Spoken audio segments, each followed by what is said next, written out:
इच्छा मृत्यु का वरदान हम सबको प्राप्त है, पर कभी इच्छा मृत्यु हमने की नहीं है। हमने हर सिचुएशन के बारे में पहले से ही सोच रखा है।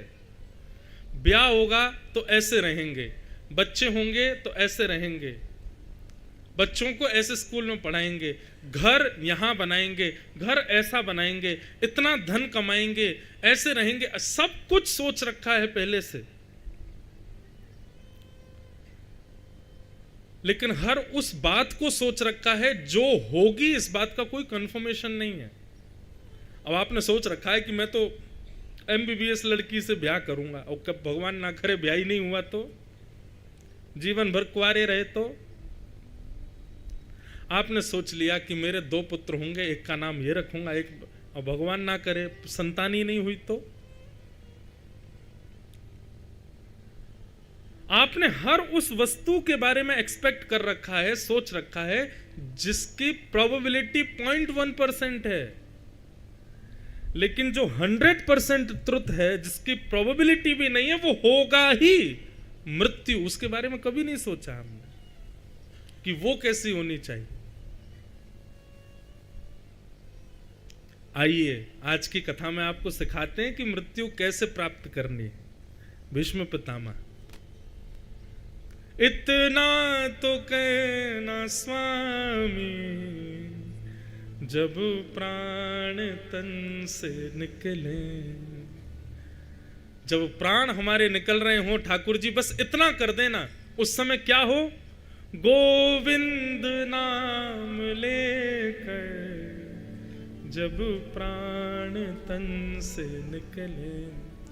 हे नाथ, मेरे मुख से अनायास गोविंद गोविंद दामोदर माधवेति, श्री कृष्ण गोविंद हरे मुरारे, हे नाथ नारायण वासुदेव, ये नाम उच्चारण हो जाए। और उस समय जीवन संगनी पत्नी ना दिखे, उस समय सारी जमीन जायदाद के हकदार मेरे पुत्र पुत्री मुझको ना दिखें, उस समय मेरे मित्र बांधव सखा आदि, इन सबका मुझे दर्शन नहीं करना है। ठाकुर जी बस इतनी कृपा करना, जीवन भर ये लोग मुझे दिखें, लेकिन जब मेरे प्राण निकल रहे हो ना, तब सब अदृश्य हो जाएं, बस आप दिखो मुझे। और कैसे दिखना? पीतांबरी कसी हो, मुखड़े पे एक हंसी हो, छवि मन में ये बसी हो, जब प्राण तन से निकले। हे नाथ, मेरे प्राण निकल रहे हो, बस उस समय आप कृपा कर देना। पीतांबरी पहने आप मेरे सामने खड़े हो जाना, मंद मंद मुस्कुराते रहिएगा नाथ, और मधुर मधुर वेणु की ध्वनि सुनाकर के मुझे निहाल कर देना भगवान। ये मेरी इच्छा है अंतिम। और अगर हो सके तो ऐसी कृपा कर देना, श्री गंगा जी का तट हो, यमुना का वंशीवट हो, मेरा सांवरा निकट हो, जब प्राण तन से निकले। बस नाथ, ऐसी इच्छा मृत्यु। मैं आप सबसे प्रार्थना करूं बंधुओं, जो भक्ति के पथ पर चल रहे हैं और जो ठाकुर जी के अनुभव करते हैं जीवन में, और ठाकुर जी से अत्यंत प्रेम करते हैं, वे सब आज ही निश्चित कीजिए मृत्यु कैसी होनी चाहिए। क्यों डरते हो मृत्यु का नाम सुनकर के, मृत्यु की बातें सुनकर के? डर तो उस विषय में लगता है जिस विषय का कंफर्मेशन नहीं है। ब्याह के विषय में डरो, कंफर्म ही नहीं है कैसा होगा। बच्चों के लिए डरो, कैसे होंगे। लेकिन मृत्यु तो होनी है, ये तो हम सब जानते हैं। उसके विषय में डरो मत, बल्कि उसके लिए निश्चित करो, जब भी निकलें, 10 साल, 15 साल, 20 साल, 50 साल, 80 साल, जब प्राण निकलें, ठाकुर जी निकलें ऐसे, आप हमारे सामने हो। बस बंधुओं, अपनी मृत्यु निश्चित करो। हम आपको अब दावा तो तब करें जब हमने मृत्यु देखी हो। अब हमने भी तो नहीं देखी, कैसी होगी। हम भी आपके संग ही हैं लाइन में, पर हाँ, व्यासपीठ पर बैठ के इतना तो कंफर्मेशन कर सकते हैं कि जैसी इच्छा मृत्यु रखोगे, मृत्यु वैसी ही होगी। ये बात निश्चित है। इसलिए अभी से सोच लो, काय को वेंटिलेटर पर हॉस्पिटलों में दुनिया भर की सिरिंज लगी हो और महाराज अपंग हो गए हो, लकवा मार गया, चल फिर नहीं पा रहे, बोल नहीं पा रहे, खा नहीं पा रहे, नलियों से भोजन जा रहा है, ऐसी मृत्यु से अच्छा तो विचार करो श्री वृंदावन धाम के दर्शन पाऊं, आहा, यमुना जी में स्नान करूं, ब्रजरज माथे से लगाऊं, राधा रमन राधा वल्लभ वृंदावन बिहारी लाल के दर्शन करूं, किसी ब्रजवासी के घर पर जाकर के वहां की मधुकरी पालूं, संतों के संग हरिनाम संकीर्तन करते हुए वृंदावन की परिक्रमा करूं, सुंदर सुंदर केसर का चंदन लगाया हुआ हो, गले में मोंगरे की माला पड़ी हो, तन से बिहारी जी के अंग के इत्र की सुगंधी आ रही हो, ऐसा सब वातावरण हो नाथ, और उसी समय एक क्षण के लिए आपका दर्शन हो और मेरे प्राण तुरंत निकल जाए। ऐसी इच्छा, ऐसी मृत्यु की इच्छा करे, कैसे पूर्ण नहीं होगी?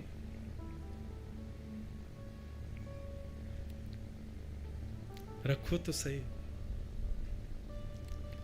लेकिन बंधुओं, इतनी विडंबना है संसार की कि कई लोग मृत्यु से इतना डरते हैं कि जैसे उन्होंने सोच लिया कि मेरे प्राण जब निकलेंगे ना तब क्या होगा, बोले मैं ओमकारेश्वर जाऊंगा, नर्मदा जी में स्नान करूंगा, नर्मदा जी का बढ़िया वंदन करूंगा, ओमकारेश्वर पर्वत की परिक्रमा करूंगा, महादेव को जल चढ़ाऊंगा, ओम नमः शिवाय का जाप करूंगा और उसी समय मेरे प्राण निकल जाएंगे। अब ये उसने सोच लिया। अब कल ही कोई व्यक्ति बोला भैया ओमकारेश्वर चल रहे हो, सोई डर गया, नहीं यार अभी नहीं, अभी तो बेटे का ब्याह करना है। तो ऐसा मत होने देना, भय मत खाना फिर उससे, क्योंकि भैया भागवत आदि शास्त्रों में इस बात को बार बार कहा है, मृत्यु से बड़ा भय कोई नहीं है हमारे लिए। हम बहुत डरते हैं मरने से, और भागवत का यह स्वरूप है कि भागवत का निरंतर श्रवण करने वाला, ठाकुर जी की निरंतर सेवा करने वाला, भगवत प्रेम में उन्मुक्त रहने वाला व्यक्ति मृत्यु से नहीं डरता, उसको मृत्यु से भय नहीं होता। तो ये परीक्षा भी है एक प्रकार से कि आपने कहीं सोच लिया कि मेरी ऐसे ऐसे मृत्यु हो और कहीं वहां का नाम भी कोई ले दे और आप घबराहट हो जाए, बोले नहीं नहीं अभी नहीं जाना, सोच रखा है लेकिन कभी जाएंगे, ऐसा नहीं। पूर्ण विश्वास रखो, प्राण वैसे ही निकले। और भाई डरना क्यों? हॉस्पिटल से ज्यादा भयभीत है क्या? हॉस्पिटल बहुत भयभीत होता है, ये वेंटिलेटर पे जाना, अटैक आ जाना, कैंसर हो जाना, ये बहुत भयभीत है। इससे अच्छा तो वृंदावन में मदमस्त होकर के नाम संकीर्तन करो। राधिका रानी जी, वृषभानु दुलारी जी, राधिका रानी जी, वृषभानु दुलारी जी, राधिका रानी जी, वृषभानु दुलारी जी, राधिका रानी जी, वृषभानु दुलारी जी। ओ सुन लो अरज हमारी हमारी, रहूं ब्रज रज को उपास उपासी, रहूं ब्रज रज को उपास हे उपासी, रहूं ब्रज रज को उपासी उपासी, रहूं ब्रज रज को उपासी।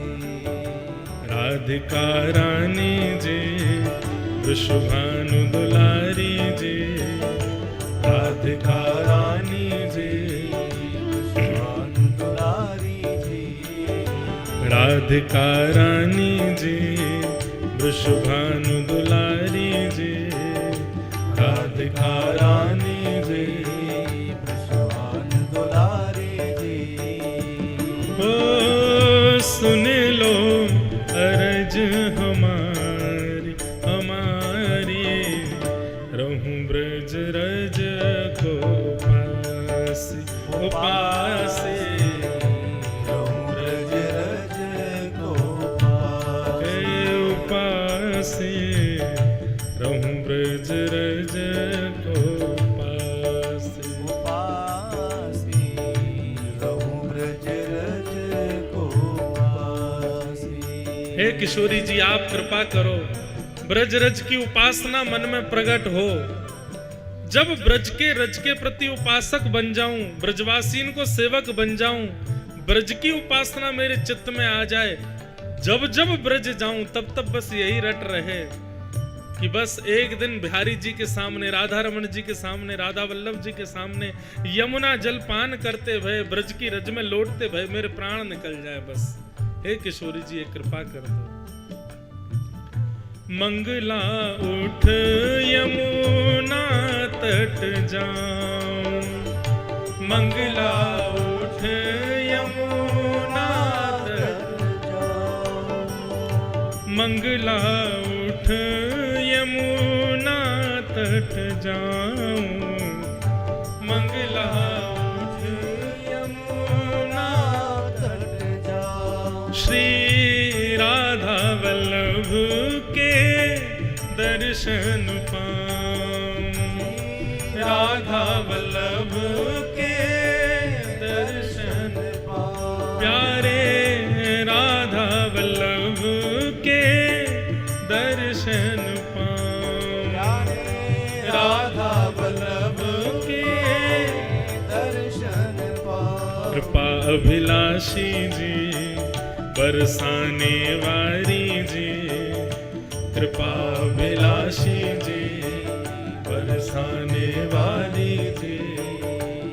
ओ सुन लो अरज हमारी हमारी, रहूं ब्रज रज को पास उपासे, रहूं ब्रज रज को पासे। उपासे रहूं ब्रज रज को पासे, उपासे रहूं ब्रज रज को। बोलो वृंदावन बिहारी लाल की।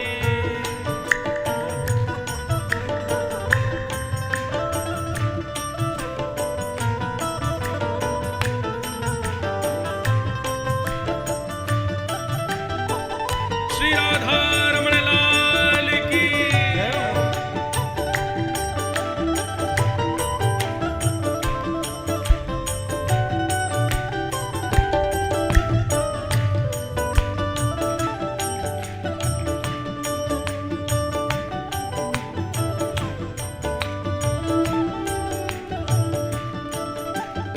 तो अब ये पद में यही सब भाव है कि हे श्री जी, हमारे प्राण निकले जब वृंदावन में निकले। अब आपके जहां भी आपका भाव हो विचार कर लेना, ये तो हमारे भाव है। जिस दिन प्राण निकले उस दिन क्या हो, बोले मंगला उठ यमुना तट जाऊं, यमुना जी को प्रणाम करके फिर राधा वल्लभ के दर्शन पाऊं, मंगला के दर्शन राधा वल्लभ जी के। मंगला हो गई, अब उसके बाद फिर कहां जाएं? ओ ब्रजवासिन के मधुकर पाऊं, ब्रजवासिन के मधुकर। मधुकरी किसको कहते हैं? मधुकरी का मतलब होता है ब्रजवासियों ने घर में भोजन बनाया, अपने ठाकुर जी का भोग लगाया, भोग लगा करके समस्त ब्रजवासियों ने, घर के लोगों ने, सबने पा लिया। पाने के बाद जो बच गया, उस बचे हुए को बिना किसी पात्र के आपके सीधे हाथों में दे दिया जाए, वो मधुकरी कहलाती है। मतलब वो डबल भोग है, ठाकुर जी का और ब्रजवासियों का मिलित भोग, उसको कहते हैं मधुकरी। ब्रजवासिन के मधुकरी पाऊं, ब्रजवासिन के मधुकरी। और श्री राधा रमण संग नेह लगाऊं, राधा रमण संग नेह लगाऊं, प्यारे राधा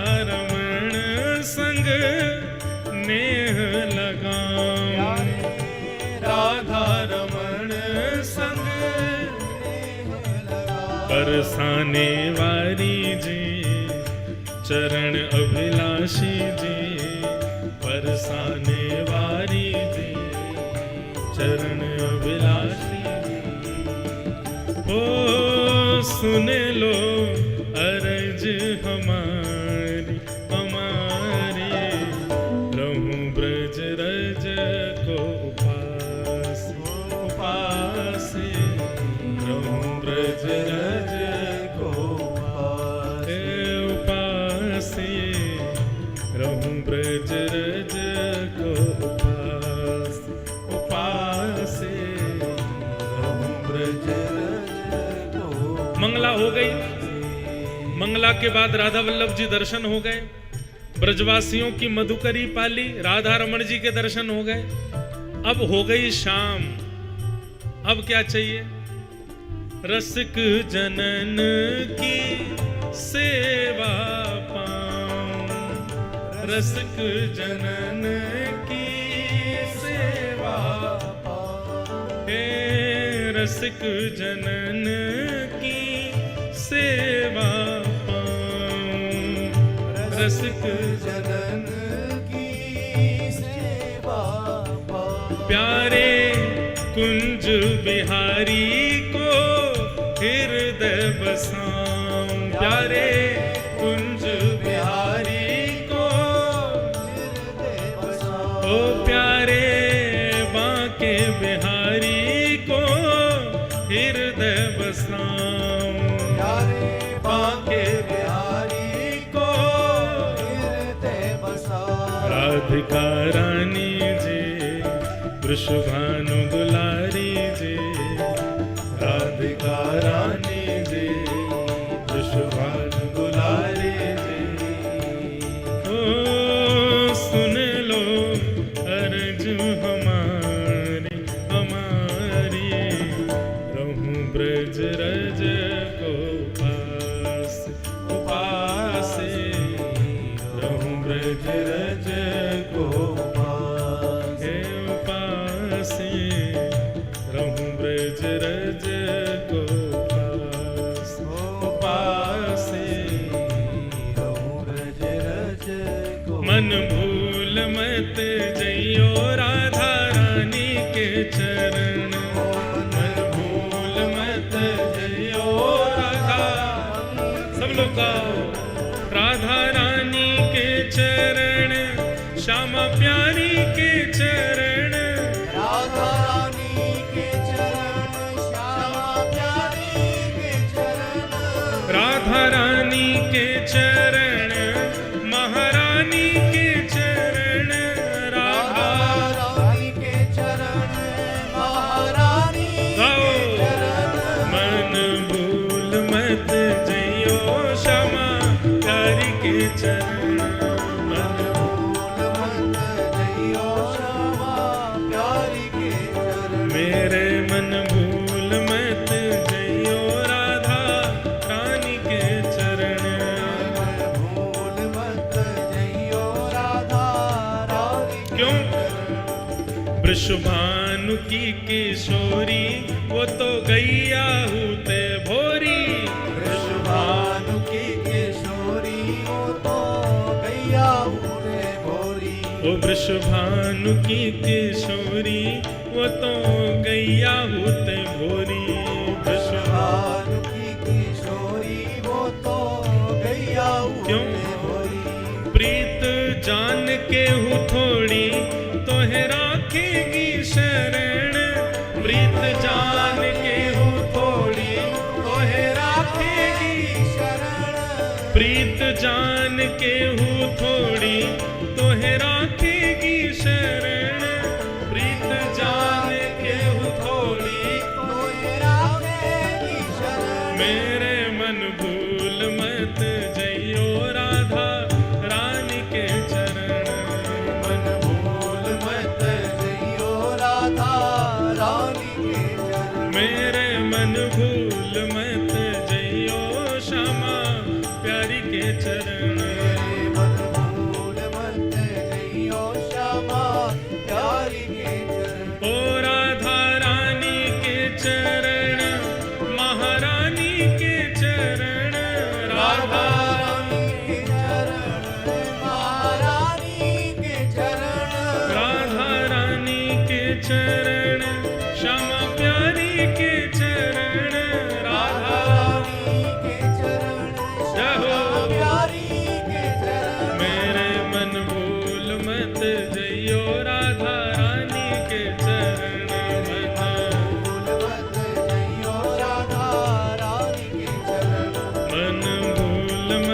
जइयो श्यामा प्यारी के चरण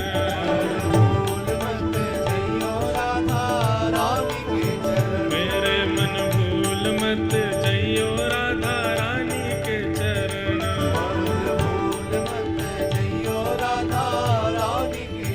ओ श्यामा प्यारी के चरण श्यामा वृषभानु दुलारी के चरण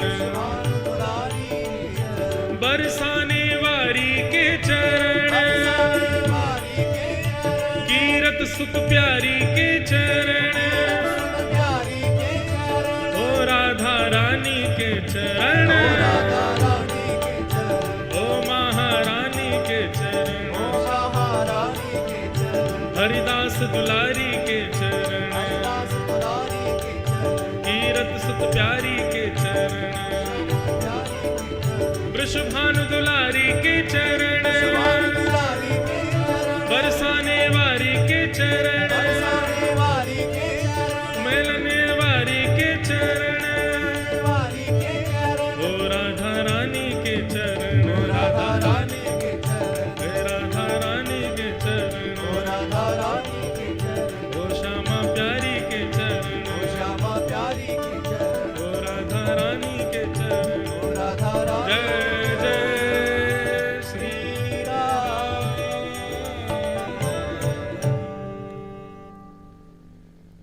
ऐसी मृत्यु हो ये तो हमारो भाव है। आप लोगन को भाव जो आपको प्रिय लगे वो बना लियो, और कोई को हमारे संगई को भाव बढ़िया लग रहा हो तो ये भाव अपना लियो। मंगला उठ यमुना जी जाऊं, खंडवा से पहुंच जाओ सीधे वृंदावन। और महाराज सुबह मंगला मतलब भोर में ही पहुंच गए, यमुना जी में स्नान कर लिए, यमुना जल पान कर लियो। और मंगला में सबसे अद्भुत दर्शन हो में हमारे श्री राधा वल्लभ लाल जी के। श्री राधा वल्लभ के दर्शन पाऊं। फिर वाक्य बाद ब्रजवासिन के मधुकरी पाऊं, और मधुकरी पाके श्री राधा रमण संग नेह लगाऊं। तीसरा, अब शाम हो गई, मंगला हो गई, राजभोग है गयो। अब संत जनन की सेवा पाऊं, रसिक जनन की सेवा पाऊं, श्री कुंज बिहारी को हृदय बसाऊं। तीनों ठाकुर विराज गए। अब अंतिम पंक्ति जो इस पद की है, हम कहते हैं ना, हम जो भी पद लिखते हैं ना वो हमारे लाल जी लिखवाते हैं, तो इसलिए हम छाप भी लाल जी की छोड़ते हैं पदों में।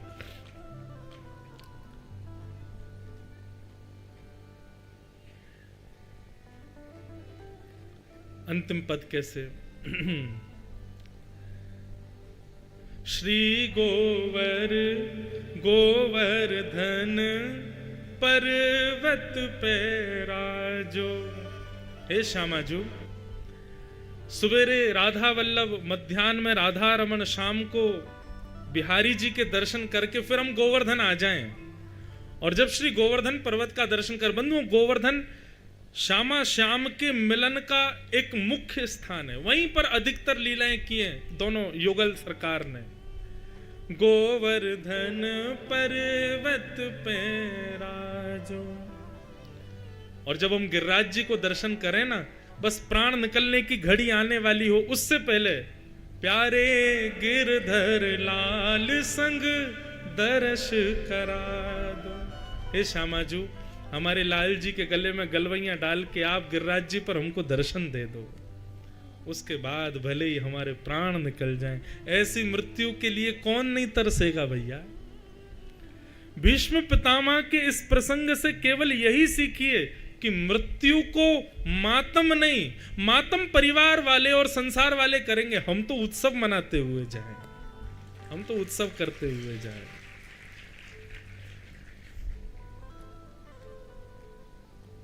ऐसा भी नहीं है कि चलो इस बार रोते हुए चलेगा, अगली बार हंसते हुए, एक ही बार जाना है, हंसते हंसते जाएंगे, उत्सव मनाते हुए जाएंगे। श्री राधा रमण, राधा वल्लभ, बांके बिहारी, गिरधर लाल, सबको बिल्कुल महाराज बिल्कुल अपने आप से लपेट करके जाएंगे।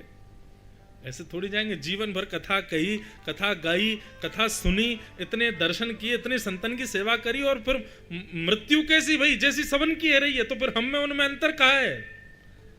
हम तो तब जानेंगे ठाकुर जी कि आपने हमको स्वीकार किया कि मृत्यु हमारी ऐसी हो। तो आज से ही सोच लो कैसी चाहिए, और फिर देखना वैसी ही होगी।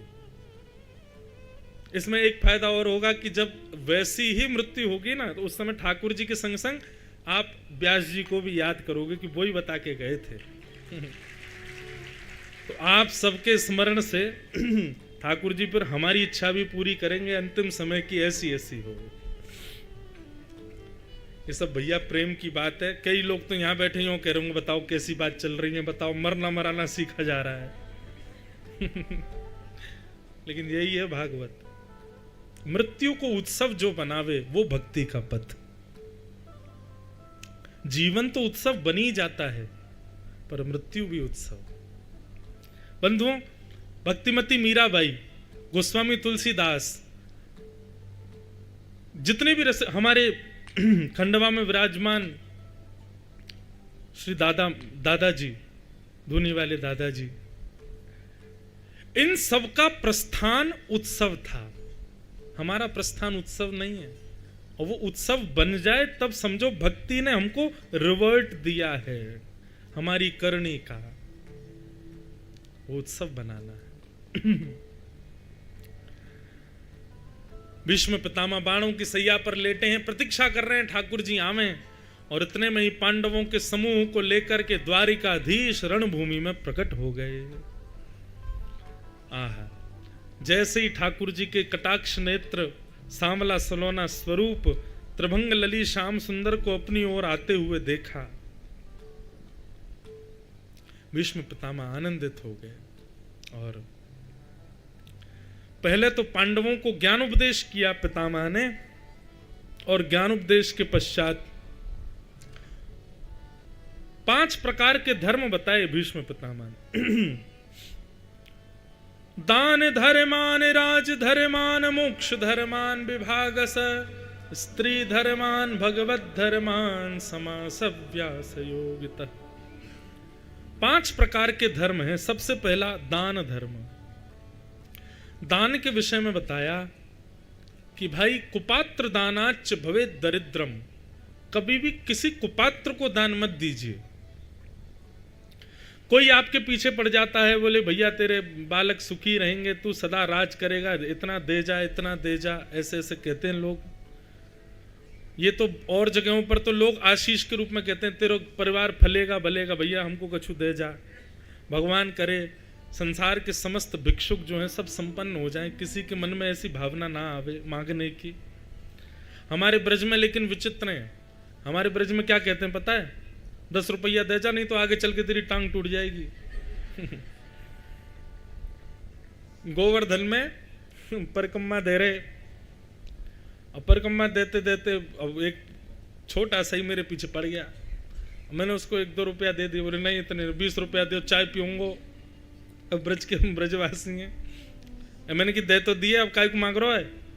बोले दे दे, तेरो देख लियो, तेरो ब्याह, तेरी पत्नी तो को खूब स्नेह करेगी, तेरी पत्नी बढ़िया रहेगी। मैंने कहाँ ते करेगी भयो ही ना ब्याह, कहाँ का आशीर्वाद दे रहा है? तो भैया ऐसे जो लोग कह देते हैं ना, विचार करना, कुपात्र को कभी दान मत देना।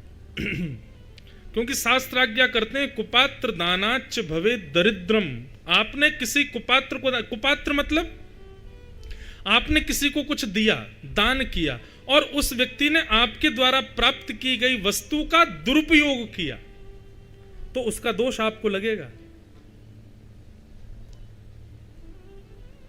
इसलिए दान बहुत सोच समझ के करना चाहिए। कुपात्र दानाच्च भवेत् दरिद्रम, दरिद्र भावेन करोति पापम। उसका प्रभाव क्या होगा? दान आपने किसी को किया, उसने उसका दुरुपयोग किया, दूषितता आपकी होगी, आप पाप करोगे और उसी के प्रभाव से नरक जाओगे। इसलिए शास्त्र कहते हैं दान बहुत सोच समझ के करो। जब आज हम सुबह गौशाला गए थे, गणेश गौशाला है, ऐसे गायों की सेवा के लिए किया गया दान, असहाय बालकों को पढ़ाने के लिए किया गया दान, असहाय परिवार की कन्या के सुंदर विवाह के लिए किया गया दान, बालक मेधावी बने ऐसे विद्यालयों में किया गया दान, सुंदर चिकित्सालय के लिए किया गया दान। इस प्रकार के दान में कोई दिक्कत नहीं है, पर व्यक्ति विशेष को पात्र को मत दीजिएगा।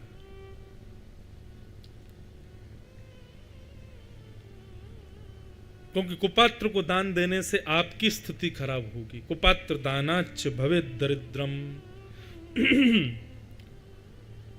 दान धर्म, राजधर्म बताया। राजधर्म का अर्थ है पॉलिटिक्स, राजधर्म। बोले राजधर्म क्या है? बोले राजधर्म में छल कपट झूठ ये सब चलता है। ये सब अगर नहीं करेंगे तो वो राजा बन ही नहीं पाएंगे, तो थोड़ा बहुत तो उनको करना पड़ता है और इसका उनको दोष नहीं लगता। ये राजधर्म है। ये बात हमारे आपके समझने की नहीं, ये तो भीष्म पितामह युधिष्ठिर को समझा रहे हैं कि तू रो क्यों रहा है कि तूने अपने भाई को मार दिया, अपनों को मार दिया। अरे भाई, ये राजधर्म में ये चलता है, करना पड़ता है, इसलिए ये राजधर्म है। दान धर्म, राजधर्म। फिर बताया मोक्ष धर्म। मोक्ष धर्म किसे कहते हैं बंधुओं? मुक्ति की प्राप्ति। मुक्ति का मतलब क्या होता है? मुक्ति का मतलब पुनरपि जननम पुनरपि मरणम पुनरपि जननी जठरे शयनम, इस चक्र से बच जाना, इसको मुक्ति कहते हैं। पुनर्जन्म न विद्यते, एक बार मृत्यु के पश्चात फिर पुनर्जन्म ना होना, इसको मुक्ति कहते हैं। और ये मुक्ति मिलती कैसे है? बोले बारी मृथे घृत होत वरु सिकताते बरु तेल, बिनु हरि भजन न भवत रहे। हरि के भजन के बिना आपको मुक्ति नहीं मिलेगी। हरि का भजन करना पड़ेगा, खूब हरिस्मरण करना पड़ेगा, खूब नाम जप करना पड़ेगा, खूब भगवान का स्मरण करना पड़ेगा। उन सब का प्रभाव ये होगा कि अंतिम श्वास निकलते समय हरि नाम मुख पर आएगा, तब मुक्ति मिलेगी। बंधुओं, एक बात कहें, जीवन भर किए गए नाम, जीवन भर किए गए जाप, ये सब व्यर्थ हो जाएंगे यदि आपने अंतिम श्वास में भगवान नाम नहीं गाया तो। आप कहेंगे तो महाराज जी फिर जीवन भर क्यों, अंतिम श्वास में ही बोल लेंगे। और वो सबसे ज्यादा दुर्लभ है। अंत राम कहीं आवत नाही, अंत में भगवान नाम आएगा नहीं। तो फिर ये बात आ जाती है, तो फिर तो जीवन भर नाम जप का क्या फायदा? अब हमको क्या पता कि अंत कब आएगा? तो इसमें दो भाव हैं। पहला भाव तो अंतिम क्षण कभी भी आ सकता है, इसलिए हर क्षण नाम बोलते रहो, हर क्षण भगवत स्मरण करते रहो। जिस प्रकार आपने भोजन कितना किया ये कभी नहीं गिनते, श्वास कितनी ली कभी नहीं गिनते, जल कितना पिया कभी नहीं, ऐसे ही अपनी दिनचर्या में अत्यंत उपयोगी भगवान के नाम को बनाओ। जल के बिना जीवित असंभव, अन्न के बिना जीवित असंभव है, वैसे ही नाम के बिना भी हम नहीं जी पाएंगे। ऐसी स्थिति कर लो, हम नाम लिए बिना रह नहीं सकते। जिस प्रकार जल पोषक है, अन्न पोषक है, वैसे ही नाम भी आपका पोषक हो जाए, ऐसी स्थिति पहले बनाओ। और वो कैसे बनेगी? कल हमने 3 उपाय, श्रवणम कीर्तनम विष्णु स्मरणम। श्रवण, कीर्तन और स्मरण, इन तीनों को निरंतर करते रहो। एक समय ऐसा आएगा, अन्न ना मिले तो रह पाओगे, जल ना मिले तो रह पाओगे, लेकिन नाम नहीं मिला तो नहीं रह पाओगे। नाम तो चाहिए, इतना उपयोगी नाम हो जाए। ऐसी स्थिति जब हो जाएगी, जब नाम के बिना रह ही नहीं पाओगे, तो निश्चित है अंतिम श्वास जब आएगी तब मुख से नाम ही निकल रहा होगा। हमारे गोवर्धन में एक श्री ठाकुरदास बाबा थे, उनका मैंने दर्शन किया। वो इतना नाम जप करते थे, इतना नाम जप करते थे कि जब उनका प्रस्थान समय आया ना, तो उनकी हाथ की उंगली भी ऐसी ऐसी हो गई थी और ये अंगूठा ऐसे ही होता रहता था। बिना माला के भी उनका अंगूठा ऐसे ही चलता रहता था, ठाकुरदास बाबा। और मुख से शब्द तो नहीं निकल पाते थे, बहुत अवस्था भी वैसी हो गई थी और शरीर भी ऐसा हो गया था, पर उनके होठ चलते रहते थे। मतलब इतना नाम जप किया था उन्होंने कि अब उनकी चित्त वृत्ति 24 घंटे नाम में रहती थी। ये तो मैंने प्रत्यक्ष देखा। जब भगवत धाम प्रस्थान कर गए तब भी उनका अंग ऐसा ही था, नाम लेते हुए। ये कब होगा? जब श्रवण, कीर्तन और स्मरण तीनों की स्थिति में सदैव अपने आप को रत कर लोगे, नाम को ही रट रट करके, नाम को जप जप करके अपने जीवन में नाम को पोषक तत्व के रूप में ग्रहण करना प्रारंभ कर दोगे। जैसे दवाई ली जाती है ठीक होने के लिए, जैसे कुछ भी खाया जाता है अपने आप को पोषण करने के लिए, वैसे ही नाम लेना प्रारंभ कर दो। अभी हम नाम क्यों जपते हैं पता है? गुरुदेव की आज्ञा है, माँ ने कह रखा है, गुरुजी ने कहा है। और कई लोग इसलिए नाम जप करते हैं ताकि हमारे आगे का दिन अच्छा जाए, हमारा दिन बढ़िया जाए, हम जो भी करें सब बढ़िया हो। कई लोग नाम जप इसलिए करते हैं हमको पुण्य मिलेगा, हमारे पुण्य बढ़ जाएंगे, और ये सब आदि। नहीं, इन सब के लिए नहीं। नाम जब भी केवल इसलिए कि मेरे ठाकुर जी मुझसे प्रसन्न हो जाएं बस। और प्रसन्न हो जाएं कि पीछे भी ये भाव नहीं कि मेरा सब कुछ मंगल मंगल कर दें ना, वो प्रसन्न हो जाएं। प्रसन्न हो के भले ही हमको कष्ट दें, लेकिन वो प्रसन्न रहें। मेरे रोने से जो तुमको आए हंसी, तो मैं रो रो के तुमको हंसाया करूं, ऐसी प्रसन्नता। आप प्रसन्न रहो, इस भाव से नाम जप प्रारंभ करो। जब नाम जप आपको अनायास करने लग जाओगे नाम जप को, तो निश्चित मुक्ति प्राप्त हो जाएगी। लेकिन मैं एक जगह कथा में कह रहा था, आज पुनः कहूं, बराह पुराण में भगवान ने एक बहुत सुंदर बात कही है कि जो व्यक्ति जीवन भर नाम जप करता है, अब भाव से करे, कुभाव से करे, पुण्य की प्राप्ति के लिए करे, दिन बढ़िया हो इसके लिए करे, लेकिन नाम जप उसने किया है तो भी उसको मुक्ति प्राप्त होगी। कैसे? जीवन भर जो मेरा नाम जप करता है, अंतिम समय में यदि उसके मुख से मेरा नाम नहीं निकल पाता तो मैं उसका नाम बोल देता हूं। ठाकुर जी कह रहे हैं, मैं उसका स्मरण कर लेता हूं, मैं उसका नाम बोल करके उसको स्वीकार कर लेता हूं। ये तो दयालु हैं ठाकुर जी। पर हम इस बात को सुनकर के संतुष्टि नहीं होनी चाहिए हमको। कर लेते हैं नाम जब, भगवान याद कर लेंगे हमको, नहीं। उनकी प्रसन्नता हमारा पोषक तत्व बने नाम, तब मोक्ष मिलेगा। लेकिन अभी आगे चलेंगे ना, अभी आज या कल में ये मोक्ष की फिलॉसफी भी छोड़नी पड़ेगी, फिर दूसरी आएगी, वो बताऊंगा।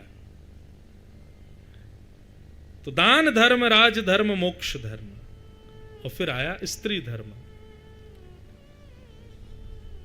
स्त्री धर्म के विषय में बताया, भर्तु शुश्रूषणम स्त्रीणाम परो धर्मो यमायया तद बंधुनाम च कल्याणम प्रजानाम चानुपोषम। एक बहुत बढ़िया बात बताएं, सारे पुरुष बहुत ध्यान से सुनिएगा।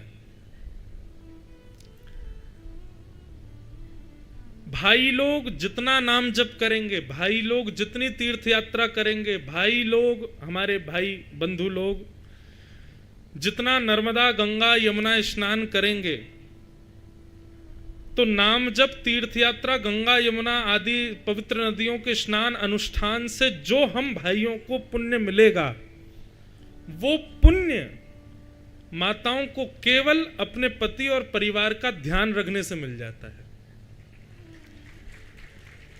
ये बात बिल्कुल सत्य है, ये मैं नहीं कह रहा हूं। भर्तु शुश्रूषणम स्त्रीणाम परो धर्मो यमायया। बोले स्त्री का एक ही धर्म है, एक ही नियम है, एक ही पूजा है, एक ही सब कुछ है। बोले क्या? तद बंधु नाम च कल्याणम प्रजानाम चानुपोषणम। पति और पति के पूरे परिवार, मतलब अपने परिवार का ध्यान रखना, उनका कल्याण करना, इसी से ही उसको पुण्य मिल जाते। लेकिन आजकल कलयुग चल रहा, भाई लोग तो करते नहीं पूजा पाठ वगैरह, तो इसलिए माताओं को ही करना पड़ता। माताएं ही मंदिर जाएंगी, माताएं ही कथाओं में जाएंगी, माताएं ही बेचारी जल चढ़ाती हैं। सोचो उनका पुण्य कितने लेवल को पार कर गया होगा। उनको तो वैसे ही पुण्य मिलता है पति बच्चों का ध्यान रखने से, और वो ये सब करती होंगी तो उनको कितना पुण्य मिलता होगा। लेकिन माताएं क्या करती हैं? सारा पुण्य करती हैं, और पुण्य करके मेरे बेटे को मिल जाए, मेरे पति को मिल जाए, हमारी सासू माँ ठीक हो जाए, वो बांट देती है। संग्रह की स्थिति नहीं होती माँ के हृदय में, वो बांटती है। इसलिए ये मंदिर जाना, नाम जप करना, घर के ठाकुर जी की सेवा करना, यज्ञ अनुष्ठान करना, नदियों में स्नान करना, ये कर्तव्य माताओं का नहीं है। करती हैं माताएं, क्योंकि भाई लोग खाली बैठे हैं, करते ही नहीं। लेकिन ये कर्तव्य भाइयों का है, हम लोगों को करना चाहिए। तद बंधु नाम च कल्याणम प्रजानाम चानुपोषण, स्त्रियों का धर्म बताया। और अंत में भीष्म पितामह ने भागवत धर्म बताया। भागवत धर्म मतलब भक्त धर्म। भक्त का धर्म क्या है?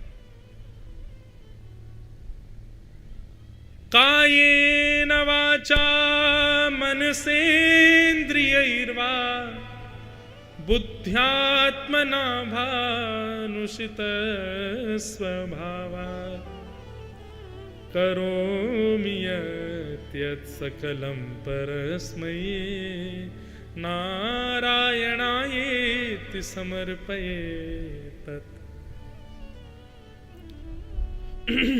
मैं जो कुछ भी करूं सब ठाकुर जी को अर्पित, मेरा कुछ नहीं। आपने घर बहुत अच्छा बनाया, हमारा नहीं है, ठाकुर जी का है। आपकी गाड़ी बहुत बढ़िया, हमारी नहीं है, ठाकुर जी की। आपका पुत्र बड़ा सुपात्र, हमारा नहीं है, ठाकुर जी का है। लेकिन कई लोग बड़े चतुर हैं आजकल लोग, उनसे कहो घर बहुत अच्छा, हमारा नहीं, ठाकुर जी का। ठाकुर जी कहते हैं अच्छा बेटा तो फिर तुम निकलो, हम रहें। स्वीकार है? नहीं हो पाएगा स्वीकार। गाड़ी बहुत बढ़िया, ठाकुर जी की, ठाकुर जी कहते तो तुम रहो, पैदल चलो, हम आएंगे गाड़ी में। स्वीकार है? नहीं। हम बोलने में भक्ति दिखाते हैं, लेकिन स्वीकारिता में भक्ति नहीं होती है, यह भी गलत है। स्वीकार करो। हाँ, गोस्वामी तुलसीदास जी ने रामचरितमानस में एक चौपाई लिखी, सिया राम मैं सब जग जानी, करहूं प्रणाम जोरी जुग पानी। पूरे विश्व को सिया राम में जानकर के सबको प्रणाम करो, गोस्वामी जी ने लिखा। और लिख करके जैसे ही काशी विश्वनाथ भगवान का दर्शन करने जा रहे थे तो आगे एक नंदी आ गया, बैल। अब बैल मार्ग में आ गया तो गोस्वामी तुलसीदास जी उसको ह करके हटाने लगे और उसको धक्का देने लगे। धक्का दे करके बेचारे को हटा दिया, गए महादेव का दर्शन करके लौट के आए। जैसे ही मानस जी खोली तो ये चौपाई अंतर ध्यान हो गई, गायब हो गई। गोस्वामी जी बोले हमने लिखी, गायब कैसे हो गई? फिर से लिखी, सिया राम मैं सब जग जाने, करो प्रणाम जोर जुग पानी। इतने में ही महादेव प्रकट हो गए। बोले जो करते नहीं हो वो लिख क्यों रहे हो? जो तुम्हारी करनी में नहीं है उसको तुम लिख क्यों रहे हो? लिखिए भी मत। अरे महादेव नहीं, मैं सब में ठाकुर। बोले अच्छा, आज सुबह नंदी मिला था, मैं ही था वो, और तुमने तो ह करके और जैसे जानवर को हटाते हटा दिया हमको। हमको लगा तुमने चौपाई लिखी है तो निश्चित है कि तुम हमको नंदी में भी देख लोगे, लेकिन वहां भी तुमने एक जानवर को देखा। गोस्वामी जी के नेत्र सजल हो गए, बोले जय हो भगवान, मैं वास्तव में देख चुका था आपको, लेकिन मैं ये प्रमाण जानना चाह रहा था कि मैंने जो लिखा है वो वास्तविक है कि नहीं। और आपने आकर के उसकी वास्तविकता सिद्ध कर दी। आपने आकर के बता दिया कि हाँ सिया राम मैं सब जग जाने, सब में सिया राम है। ये आपने प्रकट हो गए। इसी के लिए तो मुझे पता तो चल गया था, वो नंदी में से सुगंधी आपकी आ रही थी, लेकिन फिर भी मैंने जबरदस्ती इसलिए हटाया ताकि इस बात को प्रमाणित करने के लिए आप आओ। ठीक वैसे ही बंधुओं, जो कहते हो उसको स्वीकार भी करो। भागवत धर्म कहता है काया से, वचन से, मन से, बुद्धि से मैं जो कुछ भी करूं सब ठाकुर जी को अर्पित, सब ठाकुर जी को अर्पित। मेरा श्रेय है, मेरा है, ऐसा नहीं। लेकिन कहते तो 90% लोग हैं सब ठाकुर जी का है, पर यदि ठाकुर जी कभी आ जाएं अपना हिस्सा लेने तो हम उनको भी अदालत ले जाएंगे, केस कर देंगे उन पर। हमें इतने खतरनाक हैं हम लोग। इसलिए बहुत गनीमत मानो कि आप कहते हो कि घर ठाकुर जी का, तो ठाकुर जी मन ही मन सोच रहे होंगे कोई बात नहीं बेटा, हम नहीं आएंगे, किसी दिन आके मांग लिया ना अपना अधिकार, ये तुमने हमारे नाम कर रखा है, नहीं देंगे हम। लेकिन भागवत धर्म का अर्थ क्या है? तेरा तुझको अर्पण क्या लागे मेरा, ओम जय जगदीश हरे। सब कुछ आपका है नाथ, मैं जो कुछ भी सत्कर्म कर रहा हूं, हाँ पाप कर्म सारे मेरे हैं, सत्कर्म सारे आपके हैं, ये मेरी क्षमता नहीं है करने की।